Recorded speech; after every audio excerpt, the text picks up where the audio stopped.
Connie was in a gloomy mood today. Her yellow sedan was moving along the highway, swaying from side to side, in time with the roughness of the road, like a boat on small waves. Her 7-year-old daughter's voice snapped her out of her gloomy reverie. Tara, seated in her special child seat, asked, "Mum, are we going to work long today? I'm getting hungry." Connie replied, "We'll complete one more order and then take a break for a snack. Can you be patient, sweetheart?" "Sure I can. What's for lunch today? Sandwiches or pancakes?" Tara inquired further. Winking mysteriously at her daughter, Connie responded, "I won't tell you. Let it be a surprise. I'm sure you'll love it." Tara's face lit up with a sweet smile, which is characteristic of all children, and it warmed Connie's heart. So what if I lost my divorce case today? Let my husband choke on his wealth. We don't need it, she thought. As if in agreement with her own sentiment, Connie smiled at her reflection in the rearview mirror and answered the dispatcher's call. 2 passengers, a man and a woman, will be waiting at the bus station entrance. I've already informed them of your car number, the dispatcher said in a well-practiced voice. "Okay, thank you, I'm nearby," she responded, shifting gears. Glancing at Tara, Connie noticed her daughter was dozing off. "She's exhausted, but we only have one more ride before we can take a break," she reassured herself. Connie disliked bringing her daughter to work, but there was no one else to watch her. Connie couldn't afford a nanny yet. As for her mother, she lived in the village and worked on a local farm from dawn to dusk, providing for her youngest son, who used a wheelchair. Connie's brother used to be a tractor driver, but after a road accident, he became wheelchair-bound. His wife left him, and the only family left to help were Connie and their mother, so there was no way to leave there a lively child like Tara, who always needed supervision. Connie spotted the passengers the dispatcher mentioned immediately. They stood there holding small travel bags. The couple appeared to be in their early 30s. Probably a family, Connie mused with a touch of envy. The couple greeted her politely and settled comfortably behind her, softly closing the door without a slam. This pleased Connie. They were respectable customers who took care of her car and didn't unnecessarily slam the doors.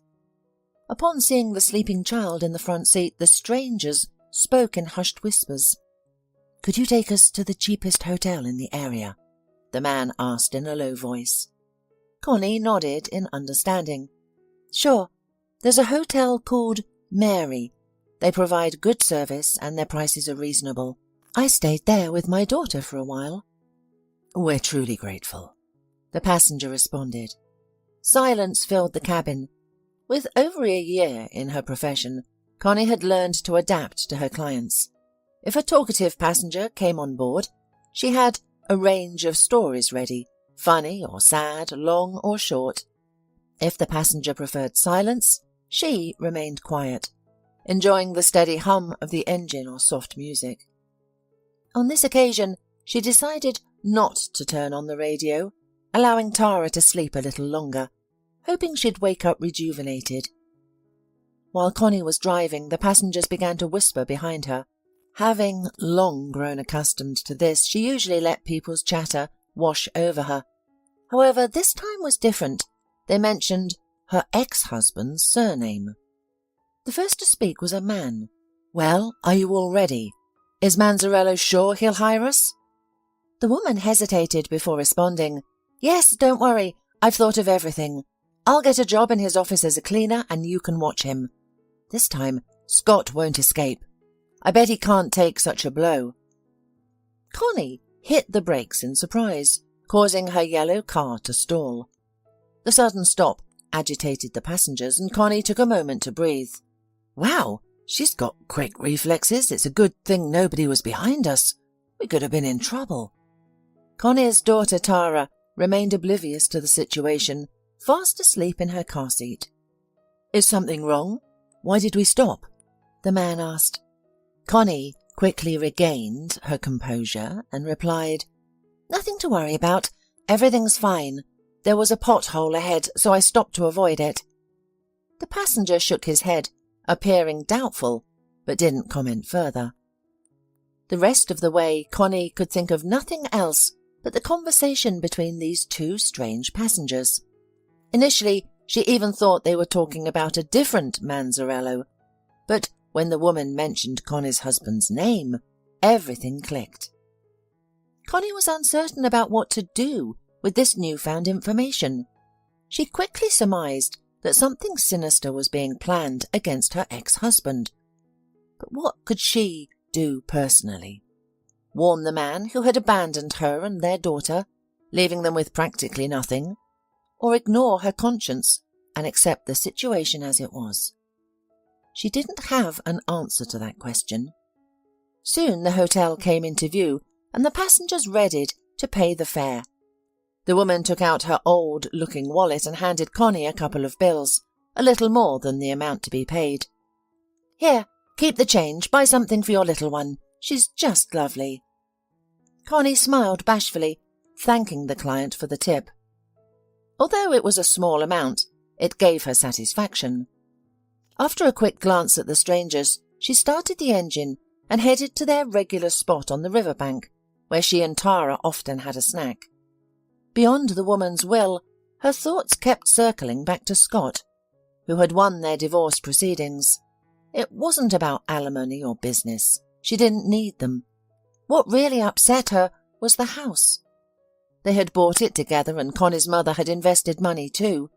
She had been saving for years to give it to her daughter for her wedding and give her a solid start. The woman, having experienced hardship in her life, wanted to give her daughter the best she could. It wasn't a fortune, of course, but it was a substantial sum of money. However, Scott saw things differently. During the divorce, he conveniently pretended to forget that the house was bought with joint funds. He got some help, sorted out fake documents, and suddenly he owned the house. Connie was blindsided. Not only was Scott refusing to pay alimony, but he had also taken their house. To add insult to injury, Scott's lawyer presented the court with a DNA test to challenge Scott's paternity of their daughter, Tara. Wait, what test? When did you have time to do it? What the hell is going on? Isn't the mother's consent required in such cases? Exclaimed Connie. In response, the judge called for silence and began to study the documents. It was clear to Connie that the test was fake. After all, Tara could only have one father, Scott, and no one else. Unfortunately, Scott's lawyer had expertly forged the document. They were banking on Connie's surprise and her lack of legal knowledge. She thought the trial was for divorce and alimony, but she ended up losing not only the house, but also payments for her daughter. For Scott, this was a moment of personal triumph.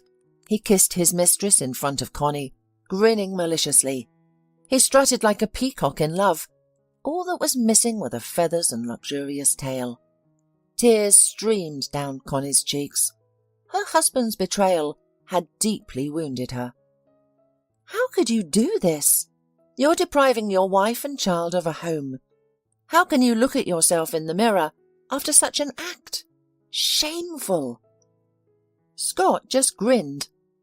Oh, spare me the guilt trip, Connie. We've been through this already. It's unbearable living with you. There's no excitement, no imagination, just constant boredom. But with Deborah, it's different. She makes my blood boil. She's what a real woman should be, unlike you, a provincial simpleton. At that moment, Connie had a strong urge to slap Scott, but she resisted. There were people around, and what would it change? Connie tried to dismiss the intrusive thoughts. She rubbed her eyes and refocused her attention on the road. She enjoyed the rhythmic hum of the engine and the feeling of unity with the car when driving. Connie had learned to drive in middle school when her grandfather had let her take the wheel of his old car. Of course, the man was always close by, monitoring every move his granddaughter made. Even though her grandfather was no longer alive, she cherished the skills he had taught her. She had learned not only to drive skillfully, but also to identify engine issues by their sounds. And even right now, Connie felt that something was obviously wrong with the car. Nothing critical, but it would be useful to visit to the repair shop after her shift. At that moment, Tara, who was nestled in the child seat, woke up and greeted her mum with a smile. "Mum, are we done yet? Can we take a break?" Connie returned the smile. "Absolutely, we'll take a break. We'll stop at the riverbank near the beach and have lunch." "Finally! I'm starving. I had breakfast this morning, but I'm hungry again." Patting her daughter's shoulder, Connie replied, "Well, you're growing up. Girls grow faster than boys, so your body needs fuel. Wait till you see what I've brought for you." For lunch, Connie had packed not just pancakes but also sandwiches, a combination of Tara's favourite foods. The pancakes were special, filled with cottage cheese and flavoured with raisins. As Tara munched on her lunch, she admired the river. People were swimming, sunbathing and fishing in the reeds a little further away. Connie, however, was not enjoying the river view. She was far away in her thoughts and still could not decide what to do with the information she had heard. Naturally, to go to the police with such information was a foolish idea. What am I going to tell the person on duty? That I overheard someone accepting a cleaning job at my ex-husband's company, and that someone would be watching from the sidelines? That's absurd. Connie hesitated momentarily, and then decided to share this information with her trustworthy friend Patty, who was known for finding the right solutions in challenging situations. However, Patty could be obstinate at times, sticking to her stance stubbornly. During their last conversation, she had adamantly insisted that Connie should file a second lawsuit and conduct an independent DNA test to confirm the relationship between Scott and Tara. Connie sighed dismally. "Why should I do it, Patty? You understand, I don't want to see him or be anywhere near him. I don't need his money either. Do you think it'll bring me happiness? I lived with him for all those years, enduring loneliness, while Scott was constantly on business trips, coming home late and always making excuses." Patty nodded. "It's crystal clear. Men, particularly those with money, can be like that. As soon as they achieve something, they become arrogant and reckless. It's as if a calculator starts running in their hearts, viewing all the attractive women in town as potential lovers with price tags attached to their dresses." Connie gave a wry smile. She understood Patty's opinion a long time ago. Just like Connie, Patty had experienced a painful divorce. However, her husband had been poor and had left her for a wealthy mistress. Afterward, he expressed regret and even attempted to return, but Patty could not forgive his betrayal and shut him out. After her daughter finished lunch, Connie contacted her dispatcher to inform him that she wouldn't take any orders for the day.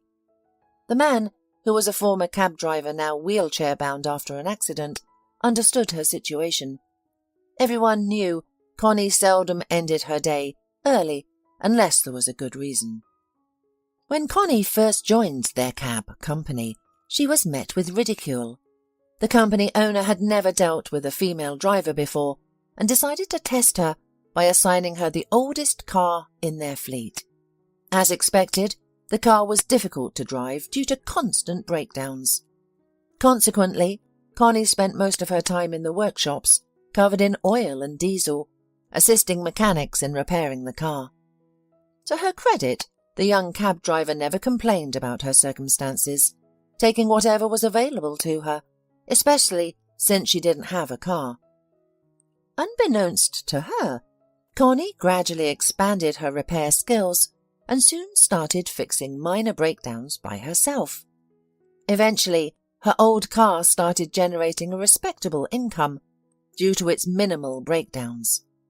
Her success was often the subject of envy among other cab drivers who didn't understand the secrets to her success: hard work, diligence, and remarkable endurance. Notably, Unlike most female cab drivers, Connie wasn't afraid to accept male passengers. For safety, she kept pepper spray with her. To her luck, she never encountered any outright miscreants.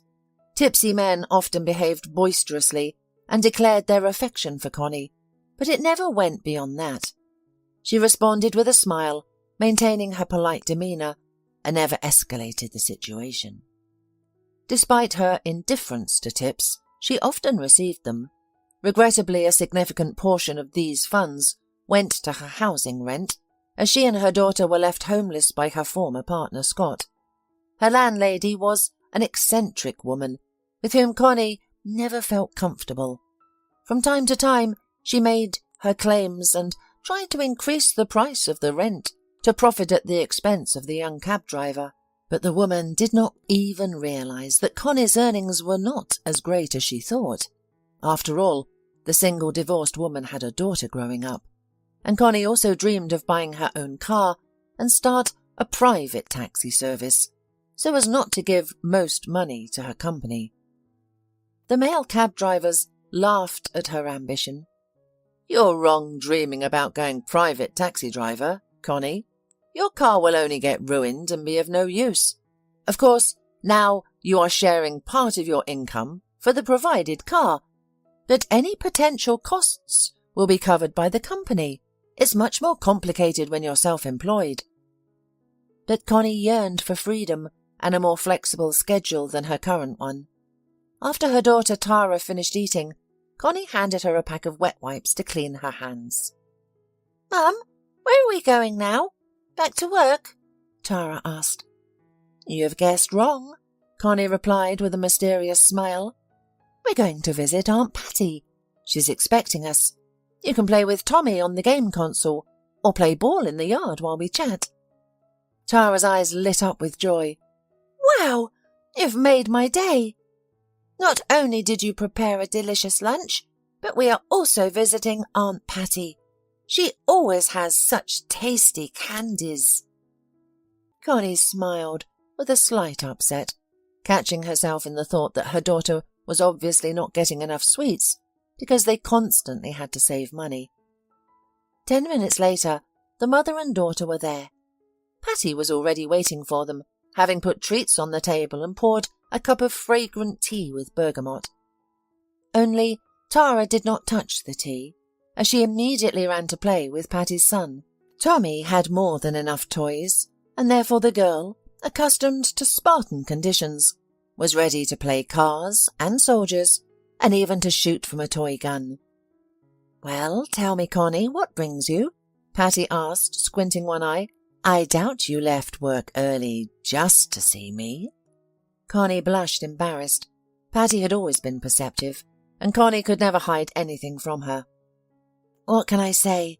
Patty, I don't even know where to start." Patty frowned. She had never seen her friend like this before. Sipping her tart tea, Patty decided to let her friend reveal everything in her own time. Fortunately, Connie didn't keep her in suspense for long, and quickly got to the heart of the matter. As she listened, Patty shook her head in disbelief. When Connie finished her story, Patty rested her chin in her hand and asked, "So, what's your next move?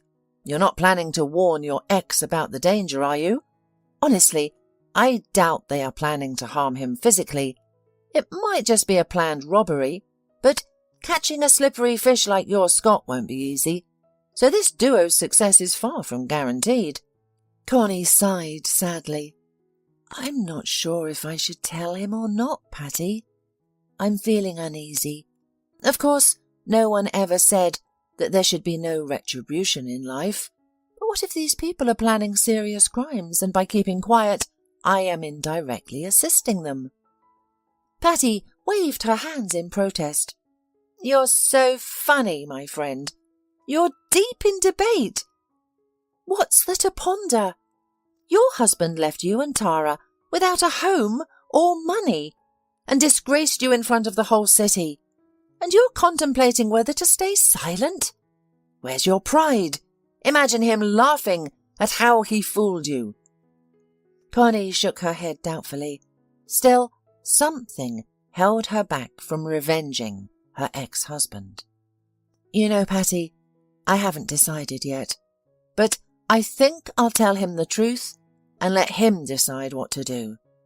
Perhaps I'm mistaken, but I believe I'm doing the right thing. Otherwise, I'll lose my peace. My heart is already in turmoil. What if something happens to Scott? No, that's not for me. I'd rather warn him of any impending danger. He's smart enough to figure things out." Patty hummed in disappointment. "Yes, my friend, you're a real stickler. You're too moral, too honest. You know, in life you don't always have to act according to your conscience. Sometimes you might even need to deceive. Otherwise, you'll be devoured by insatiable sharks. And you're as defenseless as a child. You've lost your daughter's alimony due to fake documents. Why don't you get a DNA retest? I told you to hire a lawyer, and you went ahead alone. Now look at the outcome." Connie was hurt by her friend's words. After all, she couldn't change the way she was raised.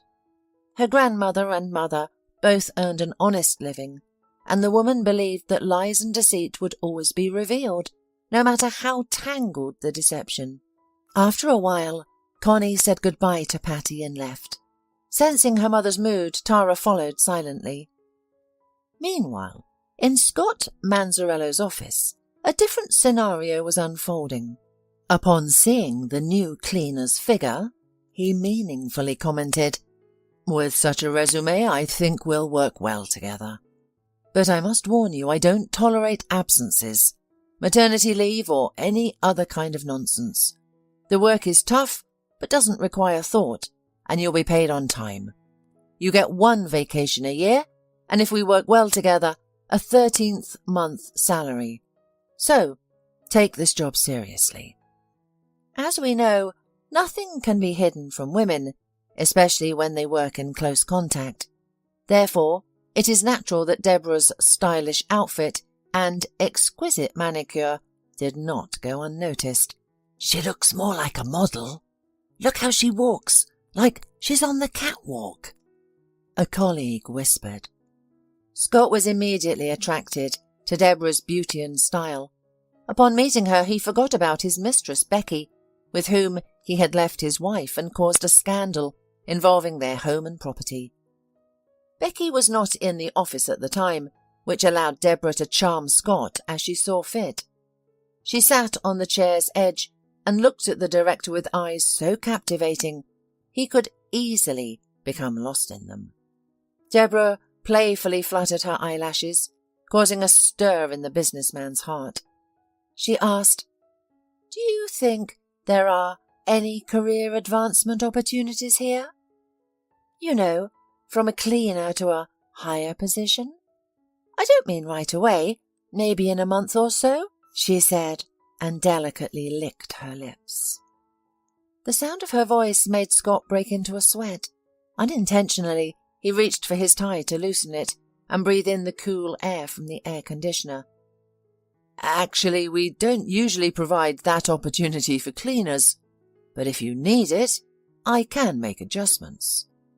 I'll need your full commitment, though I think you understand what I mean, don't you?" Scott replied, his voice trembling with excitement. Whenever he talked to Deborah, he felt like a high school boy on the first date with an experienced beauty. Deborah was looking at him unblinkingly. Her eyes were as blue as lakes under a clear sky. "Well, thank you for your help, Mr. Manzarello. I'll consider your suggestions, and I hope I won't disappoint you," Deborah said in a languid voice, leaving the office with a graceful stride. Scott's heart pounded like a trapped fish. At that moment, he was ready to leave Becky for the sake of this beauty, who, for some reason, had taken a job in his office. What is this? A calculated plan or a heavenly providence? Scott didn't know that, nor did he know that only a couple of hours ago, this woman, in an entirely different guise, was riding along with his ex-wife Connie and was nothing special. Now the man was captive to this fatal beauty and could think only of her. It should be said that the new cleaner did her job perfectly, and she was able not only to flirt with the boss but also to wash the floor, tidy up the window panes, and steps at the entrance. Surprisingly, but the office staff couldn't pinpoint why they were so drawn to her. Although she wasn't traditionally beautiful and had minor flaws like everyone else, her big blue eyes had a mesmerizing effect. When she looked at someone, they would forget the topic of conversation and become her captive audience. It was akin to a hunting scene, where a graceful predator hypnotizes a fast rabbit with its cold, lifeless eyes. A week passed, and not a day went by without Connie feeling the urge to phone Scott. It was as though an angel and a demon were battling in her heart. She wanted to warn Scott.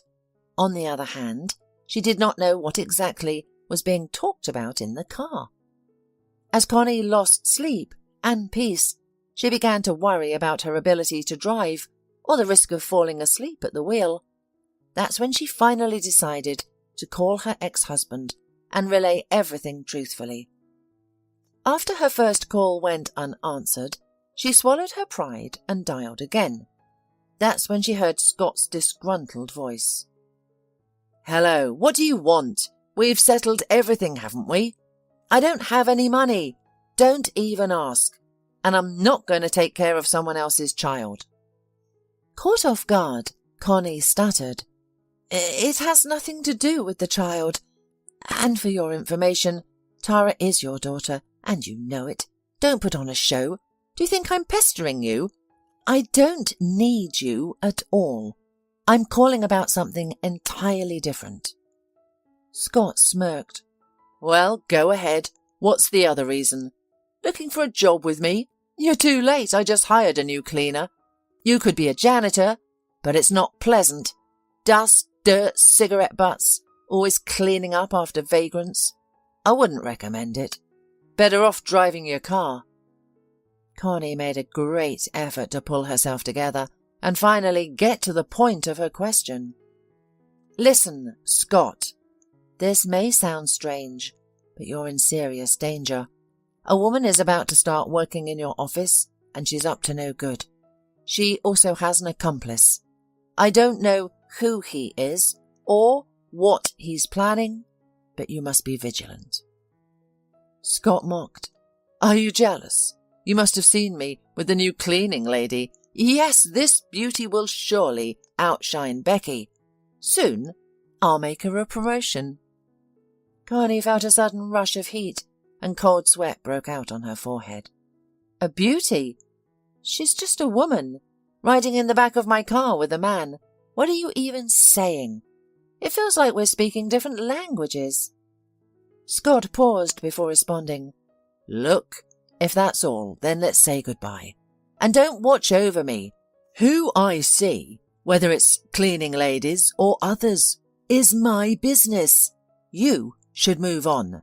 Find a driver, a trucker, or whoever, and be happy. That's it. Bye." Before Connie could respond, Scott abruptly ended the call. Tears rolled slowly down her cheek. "What a fool you are, Scott. Fine. It's my choice to warn you. The rest is up to you. Do as you please. Just don't involve me in your problems." Surprisingly, the conversation with his ex-wife did not bother Scott. As a businessman, he rarely trusted anyone, especially those he had wronged. Moreover, Scott Manzanello chalked up Connie's reaction to typical female jealousy, which can manifest in the most unexpected ways. Meanwhile, Deborah was making steady progress in her career. In just 2 weeks, she transitioned from a cleaner to a sales trainee. Many employees assumed that her promotion was due to a close relationship with the boss. However, the truth was far from it. If they knew how Deborah achieved her success, they would dismiss it as a fairy tale, fit for tabloid novels. Contrary to the office gossip, Deborah's advancement was not due to any love relationships, but a unique talent she inherited. Her primary tool was her eyes, with which she could read people like an X-ray. Her gaze was so penetrating that few could resist. Typically, people would give in to her assertiveness and undeniable charm. However, Deborah never used her gaze to make anyone do anything illegal, and anyway, the power of her gaze wasn't so powerful that it could control people like puppets, but to make them more compliant or softer was easy. Understanding the potential of her gift, Deborah used it sparingly and only for good reasons. Her partner Danny agreed with her approach. However, he did not possess such a gift and had to rely on his own abilities. While Deborah was becoming the queen of the office, Danny dressed in the clothes of a street hobo and tried to hang out near the company office, studying what was going on and making inconspicuous notes in his small pocket notebook.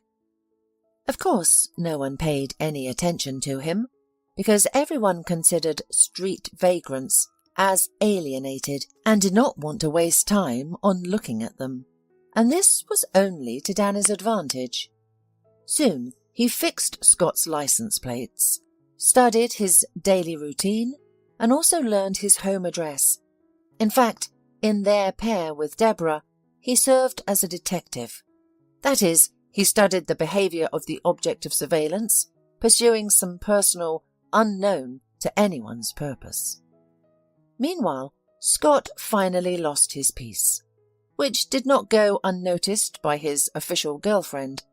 Becky could not understand what was happening. Why did her suitor suddenly stop giving her gifts, inviting her to the movies or restaurants? If before, Scott every month gave her a diamond ring or something similar, now she could only count on a shabby bouquet of flowers, which the courier brought from the delivery service. Deciding to find out what was the matter, Becky made inquiries in the office and almost immediately learned about the new employee who had won over everyone who had the misfortune to encounter her. "All right, let's see how pretty you are and what you're up to. Are you really going to snag yourself a rich daddy? You'll regret it, because he is mine." Becky sneered as she got ready for the office. She had never seen Deborah before and had no idea who she would be dealing with. However, when Becky finally met Scott's new lover in person, she laughed. What's so special about her? Where's all that beauty? Sure, she has big expressive eyes, but nothing else remarkable. And why does she command everyone here? Becky thought ironically and approached her. At that moment, Deborah was sitting at the table, attentively listening to the senior manager, who was training her for a future job. With a smirk, Becky asked, "Well, my dear, are you planning to stay here for a long time, or just passing through?" Deborah raised her eyebrow in surprise and gave Becky a meaningful look. However, her charm had no effect on Scott's mistress. It was a common occurrence, as all people are unique and have their own willpower. Becky never considered herself weak and always fought for her happiness. She had gotten Scott to divorce Connie, and it was she who had suggested the fake DNA test scheme, speculating that the court was unlikely to order a second examination, and simple Connie would probably never figure it out. Realizing she couldn't get along with Scott's mistress, Deborah decided to step back. "Yes, I'll be with you for a while. I plan to build a career in Mr. Manzarello's company. It's critical to me," said the trainee with emphatic respect. However, her apparent submission had no effect on Becky. She quickly realized that the clever cleaner was trying to manipulate her, so she wouldn't interfere with her efforts to establish her place in the office. "Listen, dear, I think you need to clean the entrance steps. They're filthy. Can you start your internship later? I assume there are no objections," said Becky sternly and demeaningly. Deborah pushed aside the papers and went obediently to carry out Becky's instructions. Becky watched her with a mocking look, then turned to the department head. She should pause her internship for now. She has her work cut out for her. Who will clean the floors then? Let her resume her work when there's less to do. The department head embarrassingly tried to say that it was Mr. Manzarello's personal order, but Becky firmly declared, "And I said she won't be interning any more. I think my word is enough for you." The department head nodded in agreement and did not escalate the tense situation. She saw no point in arguing, especially when the final decision was uncertain. After all, Becky had been Mr. Manzarello's favourite for months, while Deborah might fail miserably in this situation. Meantime, there was little change in Connie's life, except that she had finally found peace. She was no longer concerned about Scott's problems. Her ex-husband had been informed, and he needed to decide his next steps. Connie continued working as a cab driver, often accompanied by Tara when there was no one to look after her. Connie would take Tara around the city and to interesting places, sometimes deliberately choosing routes that would entertain the girl. For example, instead of taking the shorter route through the city centre, she would drive down to the embankment so that Tara could enjoy the beautiful view of the river gleaming in the midday sun. Despite her friend Patty's skepticism, Connie decided to give a chance to online dating, but after encountering several individuals with visible tattoos and the smell of alcohol, she decided she wasn't ready for this kind of dating. One day, rushing to another client, Connie noticed the very passenger who was having a conversation with his companion about her ex-husband Scott. It would seem that there was nothing surprising in this, if it were not for the new appearance of this stranger. External changes in him were so striking that Connie did not hold back and even slow down at the curb. The thing was that in such a short time the man had sunk to the bottom and become a street vagrant. His clothes were tattered, his sneakers nearly worn out, and an equally worn cap sat on his head. It was quite a sight. Upon opening the door, Connie quietly called out to the man, who turned and recognized her. "I don't know your name, but do you need some help?" she asked cautiously. Clearly embarrassed, the man quietly replied, "No, thank you. I'm not what you think. I'm not a beggar. It's a different situation." After a moment of thought, Connie invited the man to join her. "Please sit. I won't take much of your time. I overheard part of your conversation with your spouse when I drove you to the hotel. Do you remember?" "Of course I remember," he answered without hesitation. "I recognized you right away. My name is Danny Blanchard. Does my last name ring any bells?" Connie shook her head. "No, it doesn't. Should it?" He grinned. "Our father was a true titan in the business field. He mentored many, helped numerous individuals stand on their own 2 feet. He took Scott Manzarello under his wing as well. My sister Deborah and I weren't heavily involved in business at that time. She was working in tourism, and I was into car racing and other frivolities. My sister and I assumed it would always be this way. Dad would always be there to protect us, pay our bills, cover our expenses. But then he passed away. We discovered at the notary's office, well after his death, that his inheritance had not gone to just anyone, but to Scott, who had been our father's right-hand man. Deborah was abroad when this happened and was unaware of it. When she returned, we found ourselves penniless. Scott had seemingly forged documents and had set the tax office on us. I ended up serving 4 years in prison. All this time, Deborah waited for me, afraid to confront Scott alone. Luckily, he didn't recognize us. You see, my sister was born with abilities we believe she inherited from our grandmother. Recently, Deborah decided it was time for revenge. We changed our names to avoid detection and moved to this town." Connie listened to Danny's story in disbelief. Could it be true that she didn't really know her husband at all? and that Scott, it turns out, had accumulated his wealth through dishonest means. Deciding to be honest with Danny, she told him the truth. "I am sorry to hear about your situation. The thing is, Scott is my ex-husband. He deceived me too, leaving me and our child penniless while he ran off with his mistress. I think it's fair to tell you right away. The thing is, I warned him, but Scott didn't take my words seriously. I won't stand in your way anymore." Danny smiled sympathetically at Connie and said, "I understand. He's a real scoundrel.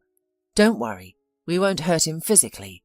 We'll deal with him in the same way he conned our father. No blood, no violence. He'll end up in jail just like me, and have some time to reflect on his life choices." "So you're not actually a vagrant then?" Connie asked, smiling. Danny grinned. "No, of course not. It's all a sham. Makeup, wig and all. We just need to keep an eye on Scott. Even though Deborah is an expert at her craft, he might still expose her. Soon she'll gain access to his office and inspect his work safe. That's when he'll be punished. There must be irregularities in his business." For some unknown reason, Connie suddenly experienced a strong attack of worry, not for herself, but for this brother and sister, who had decided to challenge Connie's deceitful husband. As it turned out, Connie's intuition was right. Becky, seeing Deborah as a rival, decided to retaliate. She bought a set of hidden cameras and installed them around the office unnoticed. She felt that the cunning cleaner was hiding something, and there's something behind all that romantic stuff. It took about 3 days of waiting before something interesting appeared. After re-watching the video, Becky was taken aback and clutched her head in surprise. The thing was that the recording showed how Deborah had taken advantage of Scott's absence and, in the guise of a cleaning lady, had entered his study. There, she approached the massive safe and began to examine it. Then she took out of her pocket a piece of paper with a cipher written on it. Scott had likely, unwisely, opened the safe in front of Deborah, assuming he could trust this beauty. The safe soon opened with a faint click. Deborah began rifling through the documents expertly, indicating her proficiency in business papers. As this was happening in real time, Becky immediately called Scott, urging him to return to the office. Initially, Scott was dismissive of the idea. "Why should I go there? I just came from there. Yes, Deborah is cleaning my office. What's the big deal? See how she is cleaning it. I think you're in for some interesting revelations today." Becky smiled and hung up the phone. Within 10 minutes, Scott and she were already entering the office where Deborah was examining the contents of her boss's safe. Catching the cleaning lady doing such a thing, Scott turned pale and slammed his fist on the door jamb. "So, this is what you've been up to. What a fool I was, trusting your word while you keep hinting and flirting with me." Deborah recoiled and pressed herself against the wall. "I'm sorry, Scott, but it's not what you think." She attempted to explain, desperately thinking about her next move. However, Scott felt controlling the situation thanks to Becky helping him regain his composure. "I think it's time to call the police and have you locked up for 5 years at least," Scott declared, aiming to further intimidate the hapless cleaning lady. Becky intervened. "No, we don't need the police. They might get their hands on our documents. We need to consider a different approach. I suggest we drive her out of town, leave her without money or identification, and let her find her own way." "Well, that's an interesting idea. Yes, we need to take her somewhere, about 1,000 kilometers away, in the middle of nowhere, and let her go. And something bad might happen to her. Who knows?" Scott agreed readily and smiled. "All right, it's over. You'll never have a place in my company." Suddenly, sirens of police cars could be heard approaching from the street. Scott flinched and looked anxiously towards Becky. "Is that the police? Who called them?" Becky shook her head fearfully. "Not me. I'm not that stupid. Yet." At that moment, Deborah laughed loudly. "Did I fool you, lovebirds? I lured you here cleverly, didn't I? You thought I was working alone, didn't you? I have an assistant. My brother, Danny Blanchard. Does that name mean anything to you?" Scott turned pale and clutched his throat, trying to loosen his tie. "It does. Are you his children? I heard they've disappeared." Meanwhile, Deborah continued to press the frightened businessman. "No, they didn't disappear. I'm Michael Blanchard's daughter. Yes, the very man you left penniless, as well as you left your wife, Connie, right?"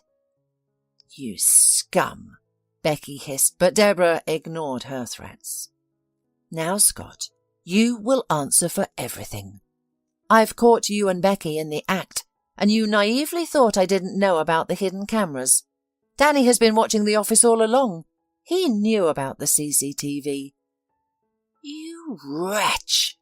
I'll beat you with my own hands," Scott roared, impotently angry. At that moment the office door opened, and police officers immediately filled the room. Minutes later, handcuffs were placed on Scott's and Becky's wrists. After an officer had examined the company director's safe, which held evidence of false accounting, masterful real estate scams, and shareholder fraud. Deborah grinned and winked at her brother, dressed in the clothes of a tramp. Only now Scott realized that he had become a victim of the very heirs he had deceived, from whom he had once despicably stolen his father's capital. The next morning, Connie learned about all of this from the local TV news broadcast. As she ate breakfast, Tara watched at the TV screen with interest. When her father suddenly appeared, she joyfully shouted, "Mum, Mum, look! There's a show with Daddy!" Connie couldn't believe it at first, but as she moved closer, her surprise was immeasurable. "Well, they've got him then," she said with a smile. "Scott and Becky, who used to bully people and felt like real kings in this world, will soon get what they deserve." The investigation into Scott Manzarello's case proceeded swiftly, resulting in both him and Becky standing trial. Scott's mistress received a suspended sentence, while Scott awaited a severe punishment, expecting to serve his entire term in one of the country's northern colonies. To Connie's surprise, justice not only affected the heirs of the late Michael Blanchard, but also her. Unexpectedly, she regained ownership of the house her husband had once taken from her.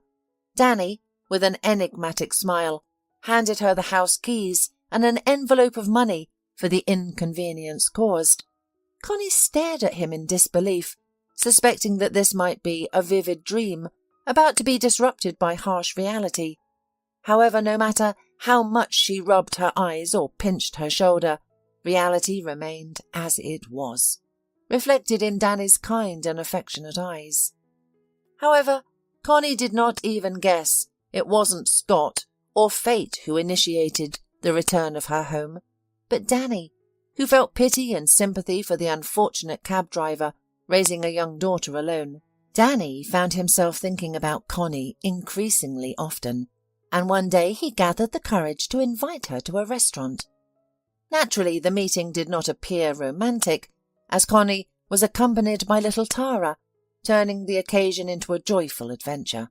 At that moment, Connie did not even suspect that it was from this meeting that a new life would begin.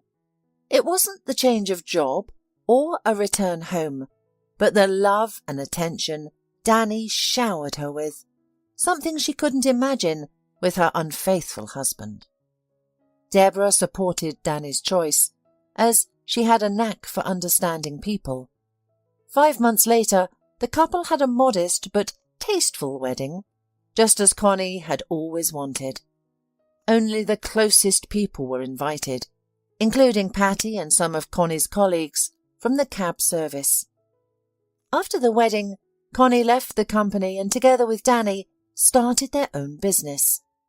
They employed experienced drivers with the latest model cars. Rumour has it that their business is thriving, and those who know Connie barely remember her humble beginnings and her exhausting work in an old yellow car, which led her to meet her future husband.